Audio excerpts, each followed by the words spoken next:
to start now. અત્યારે start કરવું છે ત્રણ વસ્તુ જ કરો. Number 1, you know, go on field and do random research. Random research નું એક્ઝામ્પલ આપું. મારે ફૂડ કંપની બનાવી હતી, હું 20 કેટરર્સને મળ્યો હતો પૂછવા પ્રોબ્લેમ શું છે.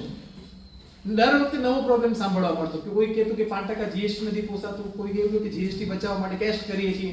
તો પછી મેં એક પૂછ્યું કેશ વપરાઈ જાય છે ત્યારે કે તો થોડુંક રહેવાનું, મેં તો કાંઈ જ ન રહેવું જોઈએ. એટલે you go and meet people. Research is the first part. Number 2 is compliances 100% સારા કરવાના છે, કારણ કે ઓનલાઈન બિઝનેસીસમાં કમ્પ્લાયન્સ ઇઝ અ ઇશ્યુ. જેમ કે પેલા યાદ છે તમે ક્રિપ્ટોકરન્સીઝ આવી પછી ખબર પડી કે વઝીરેક્સ જ બંધ થઈ ગયું, તો ઘણા બધા લોકોના પૈસા ડૂબી ગયા હતા. તો સેકન્ડ ઇઝ કમ્પ્લાયન્સીસ. તમને ખબર હોવી જોઈએ ક્રિપ્ટોમાં 30%, લોંગ ટર્મ કેપિટલ ગેઇન્સમાં 30%, શોર્ટ ટર્મ કેપિટલ ગેઇન્સમાં જેટલા પણ ટેક્સીસ હોય, કમ્પ્લાયન્સીસ હોય એ પૂરા કરવાના હંમેશા. Number 2 and number 3, do one thing at a time.